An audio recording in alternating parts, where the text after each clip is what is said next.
আজকে আমরা ভ্রমণ করব বাংলাদেশ সামরিক জাদুঘর এবং জাদুঘরটি কোথায় অবস্থিত, আর এখানে আসতে কত টাকা লাগবে, টিকিটের মূল্য কত এবং জাদুঘরে কি কি আছে সবকিছু জানবো এই ভিডিওতে।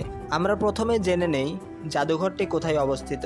এটা হচ্ছে বাংলাদেশ রাজধানী ঢাকা শহরে বিজয় সরণিতে অবস্থিত একটি জাদুঘর। এই জাদুঘরের মধ্যে কি কি আছে সেগুলো হচ্ছে বাংলাদেশ সামরিক বাহিনীগুলোর ইতিহাস, ঐতিহ্য, সাফল্য সংক্রান্ত নির্দেশন ও বিভিন্ন অস্ত্রশস্ত্রের সংগ্রহ নিয়ে জাদুঘরটি সজ্জিত করা হয়েছে।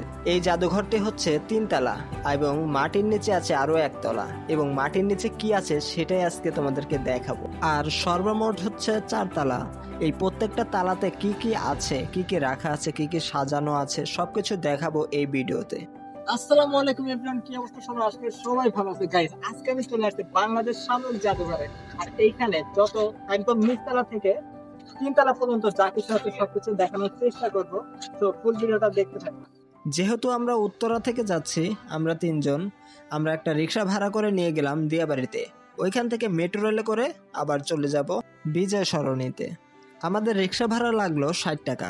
এখন আপনারা চাইলে বাসে করেও যেতে পারেন, হাউস বিল্ডিং থেকে 10 টাকা ভাড়া দিয়ে দিয়াবাড়ি পর্যন্ত। আমরা যখন দিয়াবাড়িতে চলে আসলাম তখন মেট্রো রেল স্টেশন থেকে যখন টিকিট কাটতেছিলাম তখন তাদের কাছে টাকা ভাঙতি ছিল না, যেহেতু মেশিন এটা ভাঙতি না থাকলেও দিবে না।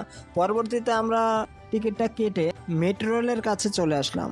এখানে 10 মিনিট ওয়েট করা লাগলো, কারণ আমরা যখন গেছি তখনই একটা মেট্রো রেল ছেড়ে দিছে, তারপর আরও একটা আসলো, পরে ওইটাতে আমরা উঠে পড়লাম এবং বিজয় সরণের উদ্দেশ্যে রওনা হলাম।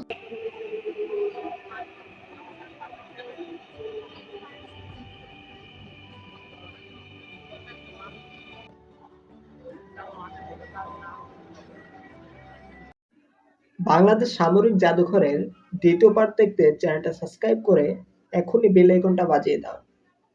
দ্বিতীয় পার্ট খুব তাড়াতাড়ি চলে আসবে।